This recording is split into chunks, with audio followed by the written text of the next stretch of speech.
একদিন বিশ্রামবারে যীশু শস্যক্ষেত্র দিয়া যাইতেছিলেন, এমন সময় তাঁহার শিষ্যেরা শীষ ছিঁড়িয়া ছিঁড়িয়া হাতে মারিয়া খাইতে লাগিলেন। তাহাতে একজন ফরিসী কহিল, বিশ্রামবারে যাহা করা বিধে নয়, তোমরা কেন তাহা করিতেছ?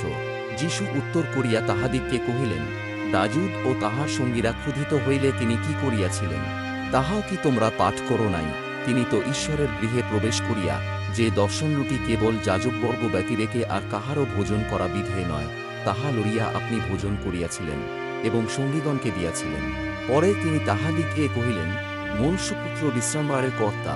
আর এক বিশ্রামবারে তিনি সমাজগৃহে প্রবেশ করিয়া উপদেশ দিলেন। সেই স্থানে একটি লোক ছিল, তাহার দক্ষিণ হস্ত শুকাইয়া গিয়েছিল।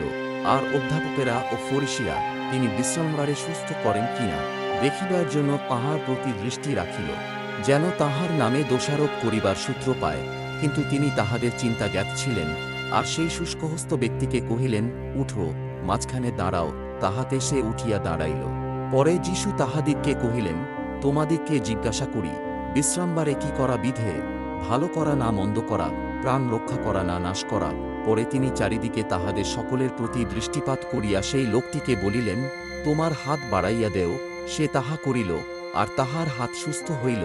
কিন্তু তাহারা উন্মত্ততায় পূর্ণ হইল, আর যীশুর প্রতি কি করিবে তাহাই পরস্পর বলাবলি করিতে লাগিল। সেই সময় তিনি একদা প্রার্থনা করণার্থে বাহির হইয়া পর্বতে গেলেন, আর ঈশ্বরের নিকটে প্রার্থনা করিতে করিতে সমস্ত রাত্রি যাপন করিলেন।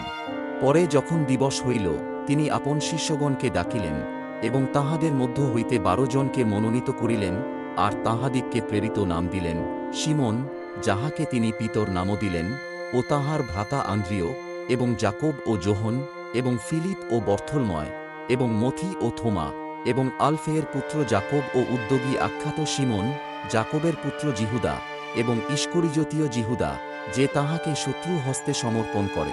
পরে তিনি তাহাদের সহিত নামিয়া এক সমান ভূমির উপরে গিয়া দাঁড়াইলেন, আর তাহার অনেক শিষ্য এবং সমস্ত জিহুদিয়া ও জেরুসালেম এবং সোর ও সিদোনের সমুদ্র উপকূল হইতে বিস্তর লোক উপস্থিত হইল। তাহারা তাহার বাক্য শুনিবার ও আপন আপন রোগ হইতে সুস্থ হইবার নিমিত্তে তাহার নিকটে আসিয়াছিল, এবং যাহারা অশুচি আত্মা দ্বারা উৎপীড়িত হইতেছিল, তাহারা সুস্থ হইল। আর সমস্ত লোক তাহাকে স্পর্শ করিতে চেষ্টা করিল, কেননা তাহা হইতে শক্তি নির্গত হইয়া সকলকে সুস্থ করিতেছিল। পরে তিনি আপন শিষ্যগণের প্রতি দৃষ্টিপাত করিয়া কহিলেন, ধন্য দিনহীনেরা, কারণ ঈশ্বরের রাজ্য তোমাদেরই। আমেন।